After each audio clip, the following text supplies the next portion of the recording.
ثواب عمل کے بارے میں۔ آئیے اس عنوان کے تحت پڑھتے ہیں۔ حدیث 2210 پہ لکھا ہے کہ جس شخص تک یہ بات پہنچے کہ حضرت رسول پاک صلی اللہ علیہ وآلہ وسلم نے کسی عمل کا ثواب بیان فرمایا ہے اور وہ شخص اسے حضور پاک کا قول سمجھتے ہوئے اس پر عمل پیرا ہو جائے تو اسے اس کا ثواب ضرور ملے گا، خواہ حضرت صلی اللہ علیہ وآلہ وسلم نے ایسا نہ بھی فرمایا ہو۔ حوالہ کتاب ہے وسائل الشیعہ اور جلد نمبر 1 صفحہ 60، اور یہ حدیث امام جعفر صادق علیہ السلام کی ہم نے پڑھی۔ اور اب آئیے امام محمد باقر علیہ السلام کی حدیث پڑھتے ہیں۔ حدیث نمبر 2211 پہ کہ جس شخص تک کسی عمل پر خدا کی طرف سے ثواب ملنے کی حدیث پہنچے اور وہ اسی ثواب کے حصول کی غرض سے اسے بجا لائے تو اسے اس کا ثواب ضرور ملے گا، خواہ وہ حدیث صحیح نہ بھی ہو۔ حوالہ کتاب کافی جلد نمبر 2 صفحہ 87۔ اور اب آئیے اگلی حدیث کی جانب 2212، اور یہ امام جعفر صادق علیہ السلام کی حدیث ہے کہ جو شخص کسی بات پر عمل پیرا ہونے کے ثواب کی بات سنے اور اس پر عمل بھی کرے تو اسے اس کا ثواب بھی مل جائے گا، اگرچہ وہ بات اس طرح نہ بھی ہو۔ حوالہ کتاب کافی جلد نمبر 2 صفحہ 87۔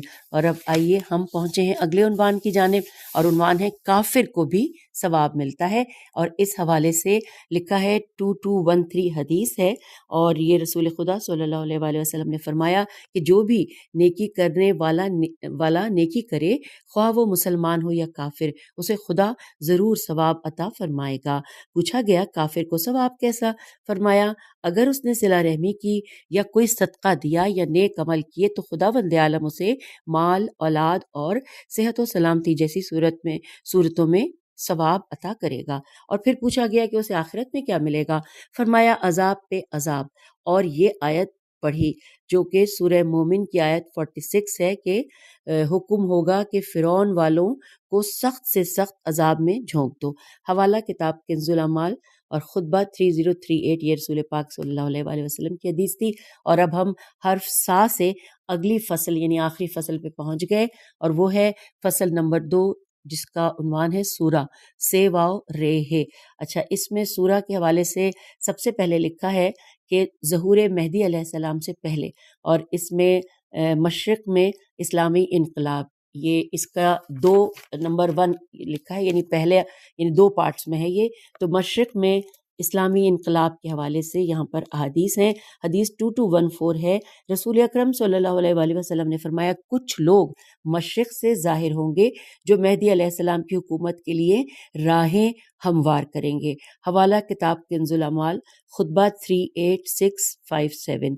اور اگلی حدیث ہے رسول پاک صلی اللہ علیہ وآلہ وسلم کی بہت چھوٹی سی حدیث، نمبر ہے 2215، اور حدیث ہے کہ جنت مشرق میں ہے۔ حوالہ کتاب کنز الاعمال خطبہ 35126۔ اب ہے حدیث 2216 نمبر پر، اور مولا علی علیہ السلام فرماتے ہیں کہ تمام امور ان کے ہاتھ میں ہوں گے، حتیٰ کہ جن کو ان میں سے قتل ہونا ہوگا وہ قتل ہو جائیں گے، اور ان کے درمیان ایک قسم کی مسابقت وجود میں آ جائے گی۔ جب ایسا ہوگا تو اللہ تعالیٰ ان کے لیے مشرق کی طرف سے کچھ اقوام کو بھیجے گا جو مار مار کر ان کا ستیہ ناز کر دیں گی اور ایک ایک کو چن چن کر قتل کریں گی۔ خدا کی قسم اگر وہ 1 سال حکومت کریں گے تو ہم 2 سال حکومت کریں گے، اور اگر وہ 2 سال حکومت کریں گے تو ہم 4 سال حکومت کریں گے۔ حوالہ ہے کتاب الملاحم والفتن صفحہ 31۔ اگلی حدیث ہے 2217۔ ابو سالم کہتے ہیں ہم حضرت علی علیہ السلام کے پاس کوفے میں رہتے تھے۔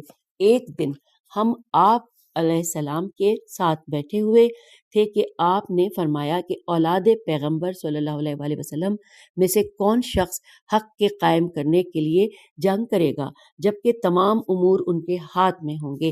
جب ان کی تعداد زیادہ ہو جائے گی اور وہ ایک دوسرے سے آگے بڑھنے کی کوشش کریں گے تو ان کے مقتولین کو قتل کر دیا جائے گا، پھر ان پر خداوند عالم اہل مشرق میں کی کچھ قومیں بھیجے گا اور وہ انہیں قتل کر ڈالیں گے اور ان کی تعداد کو ایک ایک کر کے ختم کر دیں گے۔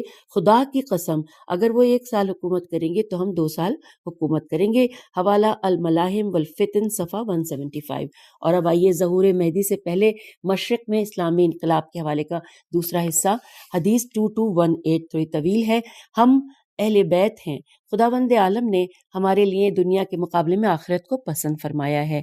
میرے بعد میرے اہل بیت کو ابتلا، جلا وطنی اور جدائی کا سامنا کرنا پڑے گا، حتیٰ کہ سرزمین مشرق سے کچھ لوگ اٹھیں گے جن کے ساتھ سیاہ جھنڈے ہوں گے۔ وہ حق کا مطالبہ کریں گے لیکن لوگ انہیں ان کا حق نہیں دیں گے۔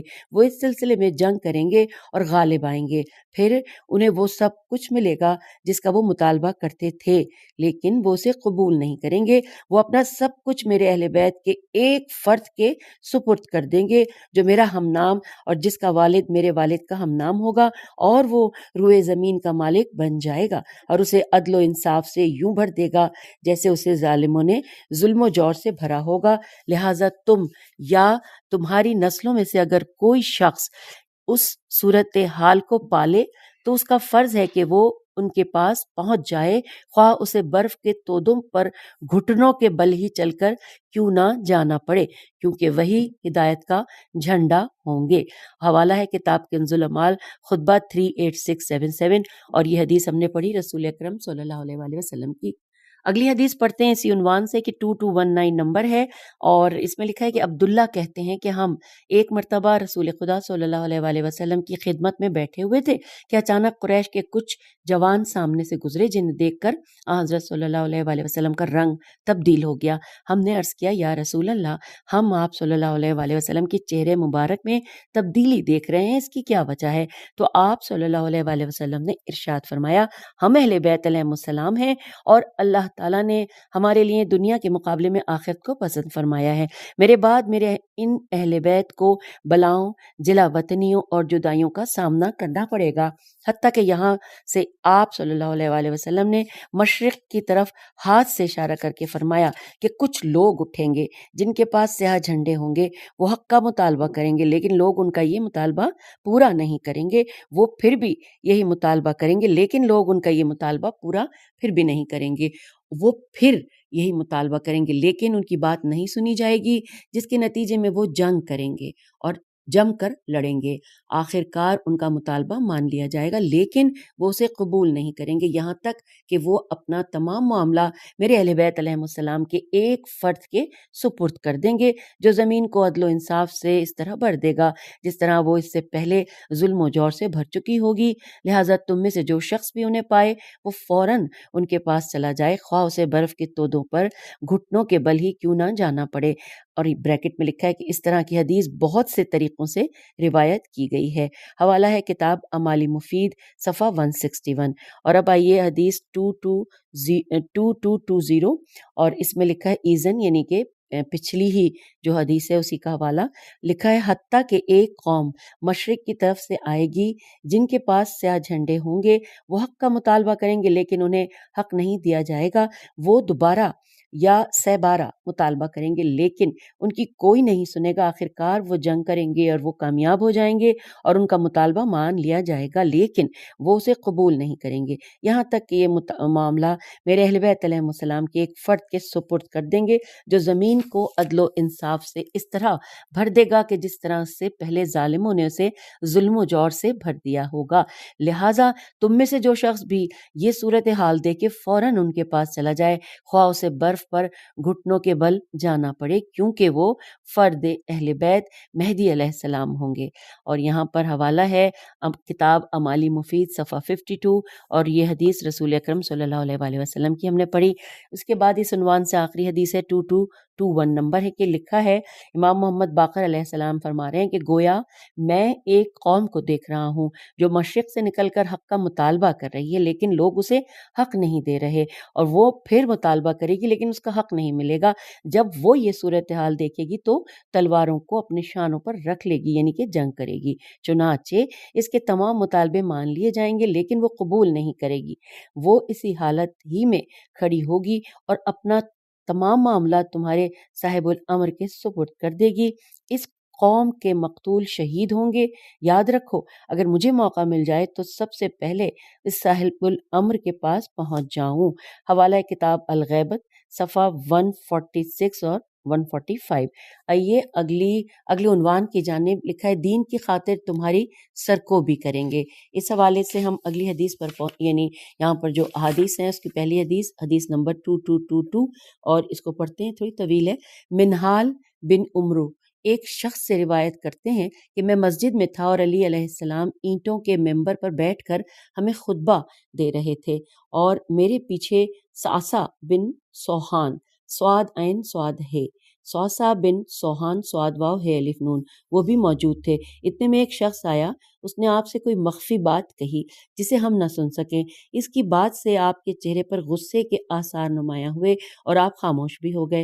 اتنے میں اشعث بن قیس آ گیا اور وہ لوگوں کو چیرتا ہوا ممبر کے قریب جا پہنچا اور کہنے لگا، یا امیر المومنین علیہ السلام، یہ سرخ فام لوگ آپ کی موجودگی میں ہم پر غالب آ گئے ہیں۔ راوی کہتا ہے کہ سعصع نے اپنا ہاتھ اس کے دونوں شانوں کے درمیان مار کر کہا کہ انا للہ و انا الیہ راجعون۔ آج حضرت علی علیہ السلام عربوں کے بارے میں وہ بات ظاہر کریں گے جسے آج تک انہوں نے چھپائے رکھا ہے۔ راوی کہتا ہے حضرت علی علیہ السلام سخت غضبناک ہوئے اور فرمایا کہ کوئی ہے جو مجھے ان پست فطرت لوگوں سے معذور سمجھے جن میں سے ایک اپنے پہلوؤں میں پیچ و تاب کھا رہا ہے، جبکہ ایک قوم ذکر خدا کے لیے ہجرت کیے ہوئے ہے اور وہ مجھے کہتے ہیں کہ میں ایسی قوم کو اپنے سے دور کر دوں۔ اگر میں نے ایسا کیا تو میں ستمگاروں میں سے ہو جاؤں گا۔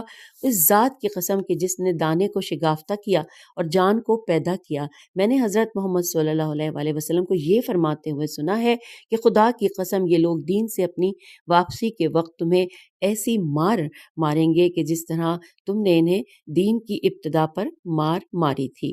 حوالہ کتاب نہج السعادت جلد نمبر 2 صفحہ 703 اور 704۔ اگلی حدیث 2223 اس کا نمبر شمار ہے اور لکھا ہے کہ رسول خدا صلی اللہ علیہ وآلہ وسلم نے اہل فارس یعنی کہ ایرانیوں کے بارے میں فرمایا کہ تم نے انہیں قرآن کی تنزیل پر مارا تھا اور دنیا کے خاتمے سے پہلے وہ تمہیں اس کی تعویل پر ماریں گے۔ حوالہ کتاب نہج البلاغہ جلد 67 صفحہ 174۔ اور اب اگلی حدیث ہے 2224 نمبر شمار ہے۔ مولا علی علیہ السلام فرماتے ہیں گویا میں اجمیوں کے ساتھ ہوں اور انہیں دیکھ رہا ہوں کہ انہوں نے مسجد کوفہ میں خیمے لگا رکھے ہیں اور وہ لوگوں کو قرآن کے نزول کے مطابق اس کی تعلیم دے رہے ہیں۔ اور یہاں پہ حوالہ ہے کتاب الغیبت صفحہ 171۔ اور اب پڑھتے ہیں امام جعفر صادق علیہ السلام کی حدیث کا نمبر ہے 2225۔ تمہاری اس وقت کیا حالت ہوگی جب حضرت قائم آل محمد علیہ السلام اپنے خیمے مسجد کوفہ میں لگائیں گے اور ان کی طرف ایک نئی قوم آئے گی جو عربوں پر سخت گیر ہوگی۔ حوالہ کتاب الغیبت صفحہ 172۔ اور اب اگلا عنوان آ گیا کہ خدا تم پر اہل عجم کو ضرور بھیجے گا۔ آئیے اس حوالے سے احادیث پڑھتے ہیں۔ لکھا ہے رسول اکرم صلی اللہ علیہ وآلہ وسلم فرما رہے ہیں حدیث نمبر 2226 کہ تم امر بالمعروف اور نہی عن المنکر کا فریضہ انجام دیتے رہو، ورنہ خدا تم پر اہل عجم کو بھیجے گا جو تمہاری گردنیں اڑا دیں گے اور تمہارا مال فے کھائیں گے۔ فے بڑی فے کھائیں گے، وہ شیر ہوں گے جو فرار نہیں کریں گے۔ اور یہاں پر حوالہ ہے کتاب امالی مفید صفحہ 37۔ اگلی حدیث ہے 2227۔ رسول اکرم صلی اللہ علیہ وآلہ وسلم فرماتے ہیں عنقریب ہم تمہارے ہاتھ اہل عجم این جیم میم سے بھر جائیں گے اور پھر خدا انہیں شیر بنا دے گا اور وہ فرار نہیں کریں گے۔ وہ تمہارے ساتھ لڑیں گے لیکن تمہارا مال فے نہیں کھائیں گے۔ حوالہ کتاب امالی مفید صفحہ 135۔ اگلی حدیث ہے 2228۔ رسول خدا صلی اللہ علیہ وآلہ وسلم نے مجھے ایک بات بتائی اور فرمایا کہ یا علی تم باغی گروہ ناکشین نون الف کاف شین یہ نون اور مارقین میم الف رے قاف یہ نون مارقین کے گروہوں سے جنگ کرو گے۔ خدا کی قسم اے عربوں تمہارے ہاتھ عجم والوں سے بھر جائیں گے اور جب تمہارے ہاتھ ان سے بھر جائیں گے تو وہ ایسا پلٹا کھائیں گے جس طرح شیر پلٹا کھاتے ہیں۔ وہ تمہارا کچھ بھی نہیں چھوڑیں گے، تمہاری گردنیں اڑا دیں گے، تمہارا مال کھائیں گے جو خدا نے تمہیں فے کی صورت میں دیا ہے، تمہاری زمینوں اور جائیدادوں کے وارث بن جائیں گے، لیکن یہ سب اس وقت ہوگا جب تم دین کو بدل ڈالو گے اور فساد اور برائیوں میں مبتلا ہو جاؤ گے۔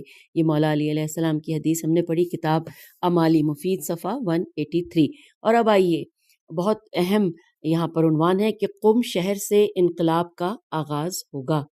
حدیث 2229 لکھا ہے کہ اللہ تعالیٰ نے کوفے کے ذریعے دیگر شہروں پر حجت قائم کی ہے، وہاں کے مومنین کے ذریعے دوسرے شہروں کے لوگوں پر حجت قائم کی ہے، اور قم شہر کے ذریعے دیگر تمام شہروں پر حجت قائم کی ہے، اور اہل قم کے ذریعے تمام مشرق اور مغرب میں رہنے والے جنوں اور انسانوں پر حجت قائم کی ہے۔ خداوند عالم قم اور اہل قم کو کمزور اور تنہا نہیں چھوڑے گا، بلکہ انہیں توفیق عطا فرمائے گا۔ ان قریب ایک زمانہ ایسا آنے والا ہے جب قم اور اہل قم تمام مخلوق پر حجت بن جائیں گے۔ یہ اس وقت ہوگا جب ہمارے قائم آل محمد علیہ السلام کی غیبت کا زمانہ ہوگا اور ان کے ظہور تک یہ سلسلہ جائے گا، اور اگر ایسا نہ ہو تو زمین اپنے تمام ساکنین کے ساتھ دھنس جائے گی۔ قم اور اہل قم سے ملائکہ بلاؤں کو دور کریں گے، اور جو جابر شخص اہل قم کی تباہی کا ارادہ کرے گا، قاسم الجبارین، جابروں کی گردنیں توڑنے والا خدا، اس کا مطلب یہ ہے کہ قاسم الجبارین اس کی گردنیں توڑ دے گا۔ یہ امام جعفر صادق علیہ السلام کی حدیث، اور کتاب ہے حوالہ بہار الانوار جلد 60 صفحہ 213۔ اگلی حدیث ہے، اس کا نمبر ہے 2230۔ عنقریب کوفہ مومنین سے خالی ہو جائے گا، وہاں سے مومنین کا بستر گول ہو جائے گا، جس طرح سانپ بل میں کنڈلی مار لیتا ہے، اور پھر علم ایک شہر سے ظاہر ہوگا جسے قم کہا جاتا ہے۔ اس وقت قم علم و فضل کی کان بن جائے گا، اور اس وقت روئے زمین پر کوئی مستضعف باقی نہیں رہے گا۔ میم سین تے زواد عین فے، مستضعف باقی نہیں رہے گا، حتیٰ کہ پردہ نشین خواتین بھی مستضعف نہیں رہیں گی۔ یہ صورتحال قائم آل محمد علیہ السلام کے زمانے کے نزدیک پیدا ہوگی۔ اس وقت خدا قم اور اہل قم کو حجت خدا کا قائم مقام بنا دے گا۔ اگر ایسا نہ ہو تو زمین اپنے ساکنین سمیت دھنس جائے گی اور زمین میں کوئی حجت باقی نہ رہے گی۔ چنانچہ وہاں سے علم کے سوتے پھوٹیں گے جو مشرق و مغرب کے تمام شہروں تک جا پہنچیں گے۔ اس وقت خدا کی حجت تمام ہو جائے گی، خدا اتمام میں حجت کر دے گا، حتیٰ کہ روئے زمین پر کوئی شخص بھی ایسا نہیں ہوگا کہ جس تک دین اور علم نہ پہنچا ہو، اور پھر ہمارا قائم علیہ السلام ظہور فرمائے گا۔ حوالہ ہے یہ کتاب بہار الانوار جلد 60 صفحہ 213، اور یہ حدیث امام جعفر صادق علیہ السلام کی ہم نے پڑھی۔ اور اب چلتے ہیں اگلی حدیث کی جانب۔ امام موسیٰ کاظم علیہ السلام فرماتے ہیں، حدیث کا نمبر ہے 2231، اہل قم سے ایک مرد ہوگا جو لوگوں کو حق کی طرف بلائے گا، اس کے پاس ایک قوم جمع ہو جائے گی جس کے افراد فولاد کے ٹکڑوں کی مانند ہوں گے، انہیں تیز و تند آندھیاں بھی اپنے عزم سے نہیں ہٹا سکیں گی۔ وہ لوگ نہ تو جنگ سے گھبرائیں گے اور نہ ہی بزدلی کا مظاہرہ کریں گے، بلکہ خدا پر بھروسہ کریں گے، اور نیک انجام تو متقی لوگوں کا ہی ہوتا ہے۔ حوالہ کتاب بہار الانوار جلد نمبر 60 صفحہ 216۔ آئیے اگلی حدیث پڑھتے ہیں، 2232 اس کا نمبر ہے۔ لکھا ہے عفان بصری امام جعفر صادق علیہ السلام سے روایت کرتے ہیں کہ امام علیہ السلام نے مجھ سے فرمایا، جانتے ہو کہ قم کو قم کیوں کہتے ہیں؟ میں نے عرض کیا، خدا، اس کا رسول صلی اللہ علیہ وآلہ وسلم اور آپ خود ہی بہتر جانتے ہیں۔ تو امام علیہ السلام نے فرمایا کہ اسے اس لیے قم کہتے ہیں کہ اس کے رہنے والے قائم آل محمد صلی اللہ علیہ وآلہ وسلم کے ساتھ اکٹھے ہوں گے اور ان کے ساتھ مل کر قیام کریں گے، ثابت قدم رہیں گے اور ان کی بھرپور نصرت کریں گے۔ حوالہ کتاب بہار الانوار جلد 60 صفحہ 216۔ اگلی حدیث 216 اگلی حدیث ہے 2233 نمبر پہ۔ لکھا ہے کہ ہمارے اصحاب سے ایک کی روایت ہے کہ میں حضرت امام جعفر صادق علیہ السلام کی خدمت میں بیٹھا ہوا تھا کہ آپ نے سورہ بنی اسرائیل کی آیت تلاوت فرمائی، اور جس کا مطلب یہ تھا کہ جب ان دو فسادوں میں پہلے کا وقت آ پہنچے گا تو ہم تم پر اپنے کچھ بندوں کو مسلط کریں گے جو بڑے سخت لڑنے والے ہوں گے، اور وہ لوگ گھروں کے اندر جا گھسیں گے اور خدا کا وعدہ پورا ہو کر رہے گا۔ میں نے کہا، ہم آپ کے قربان جائیں، وہ کون لوگ ہوں گے؟ آپ نے 3 دفعہ فرمایا کہ خدا کی قسم یہ اہل قم ہوں گے۔ حوالہ کتاب بہار الانوار جلد 60 اور صفحہ نمبر 216۔ اور سامعین ابھی اس کتاب کی، اس ٹاپک کی اور اس والیوم کی آخری 2 احادیث 2234 نمبر کی حدیث پہ لکھا ہے کہ اللہ تبارک و تعالیٰ کے اس قول کہ جو بنی اسرائیل کی 5ویں آیت ہے اس کے، یعنی بَعَثْنَا علیکم، یہاں صرف اتنا لکھا ہے، باقی ڈاٹ ڈاٹ ہوتا ہے، لکھا ہے کہ اس کے بارے میں فرمایا کہ ایسے لوگ ہوں گے کہ جنہیں قائم آل محمد کے قیام سے پہلے خدا تعالیٰ بھیجے گا اور وہ آل محمد کا انتقام لیں گے، اور جس سے انتقام لینا ہوگا اسے موت کے گھاٹ اتار دیں گے۔ اگلی حدیث ہے 2235 نمبر پہ کہ میری امت کے آخر میں ایک ایسی قوم آئے گی جسے وہی اجر ملے گا جو اس امت کی پہلی قوم کو ملا ہے، وہ اہل فتنہ سے جنگ کرے گی اور برائیوں کا انکار کر کے ان کے خلاف جہاد کرے گی۔ تو یوں سامعین کتاب کے صفحہ 836 پر ہم نے الحمدللہ اس والیوم کو ختم کر لیا، اور اس کے بعد آپ والیوم اگلا سنیں گے، اور کل 8 والیوم ہیں، اور ہم جتنے بھی ریڈرز ہیں، ہم 7 ریڈرز نے یہ کتابوں کو پڑھا ہے، سب نے الگ الگ، اور یہ ساتھ ساتھ آپ کی سماعتوں تک پہنچتے جائیں گے۔ سنتے جائیے، بہت کچھ ہم سیکھ رہے ہیں۔ اور اس کتاب کو پڑھنے کے بعد میں آخر میں ایک بات یہی کہوں گی کہ اللہ تعالیٰ سے دعا کرتی ہوں کہ پروردگار اس کتاب کو پڑھنے میں مجھ سے جو کچھ غلطی ہوئی، کوئی کمی کجی کوتاہی رہ گئی ہو تو پروردگار معاف فرمانا۔ میں نے اپنی سی کوشش ضرور کی کہ تمام الفاظ کی صحیح ادائیگی کروں، لیکن پھر بھی تو بڑا غفور الرحیم ہے، رحم کرتا ہے، تو میری کوتاہیوں کو معاف فرمانا۔ اور آپ سب ریڈر سے میں گزارش کروں گی کہ اس کے تمام والیوم بہت توجہ سے سنیے گا، جو کہ حروف تہجی کے ساتھ ساتھ عنوانات کے ساتھ قرآن اور احادیث ائمہ اہل بیت علیہ السلام سے مزین ہے، سجی ہوئی ہیں ساری یہاں کے جتنے بھی والیومز ہیں، اور یہ تمام احادیث ہماری زندگی کو سنوارنے کے لیے بہت بڑا سرمایہ ہے، اگر ہم اس کے ساتھ ساتھ چلیں، اس پہ عمل کریں اور اپنی اگلی نئی نسلوں تک اس کو پہنچائیں۔ اب میں اجازت چاہتی ہوں، اور اب اگلا والیوم سنیے، والیوم 2۔ خدا حافظ، فی امان اللہ۔